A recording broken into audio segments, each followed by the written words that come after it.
တန်ငါသည်တွေကပင်လယ်ထဲကိုဘီလက်မြေတုံးလိုပစ္စည်းတွေကိုဘာကြောင့်ပစ်ချကြတာလဲရှော့ညစ်အကြေးတွေကိုစွန့်ပစ်နေတာလားလို့ထင်ရပေမဲ့တကယ်တော့အဲ့ဒီအရာတွေကပင်လယ်ခရုမျိုးနွယ်ဝင်အကောင်ပေါက်လေးတွေဖြစ်ပါတယ်မင်းတို့ကိုပင်လယ်ဖျဲစိတ် sea melon seeds သို့မဟုတ်ပြားခရု black clams လို့လည်းခေါ်ကြပါတယ်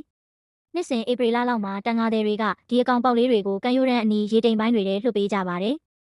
အဲ့ဒီနေရာတွေမှာတဲနဲ့ရွှွန့်ရောနေတဲ့ဒီရေတက်ဒီရေစင်းမြေပြင်တွေအတွင်းတဘာဝအတိုင်းအခြေချပြီးကြီးထွားလာကြပါတယ်။ဇူလိုင်လဒါမှမဟုတ်ဩဂုတ်လလောက်ရောက်တဲ့အခါအသားပြေပြီးအရသာအကောင်းဆုံးအချိန်ကိုရောက်ရှိလာတာကြောင့်စတင်ရိတ်သိမ်းနိုင်ပါပြီ။ရိတ်သိမ်းတဲ့နီလန်းကလည်းလွယ်ကူပါတယ်။ဒီရေကျသွားတဲ့အခါတန်ငါသည်တွေကအပေါက်သေးစကားတွေနဲ့တဲတဲကနေစစ်ယူကြပါတယ်။ခရုမျိုးနွယ်ဝင်အများစုလိုပဲဒီအကောင်တွေဟာရေတိမ်ပိုင်းပတ်ဝန်းကျင်မှာကောင်းစွာရှင်သန်ပေါက်ဖွားနိုင်တာကြောင့်လွတ်ထားတဲ့နေရာတွေမှာအလွယ်တကူရှာဖွေတွေ့ရှိနိုင်ပါတယ်။ဟင်းချက်တဲ့အခါမှာလည်းအလွန်အဆင်ပြေပါတယ်။ကြော်စားလို့ရတယ်လို့ပြုတ်ပြီးအရသာထက်ကလည်းစားသုံးနိုင်ပါတယ်။ဒါပေမဲ့မချက်ပြုတ်ခင်ရေတန့်ထဲမှာအချိန်နှဲငယ်စိန်ထားတင်ပါတယ်။အဲ့ဒီလိုလုပ်ပေးခြင်းအပြင်ခရုအတွင်းကသဲတွေကိုစွန့်ထုတ်နိုင်ပြီးပုံမတန့်ရှင်းကအရသာကောင်းမွန်စွာစားသုံးနိုင်မှာဖြစ်ပါတယ်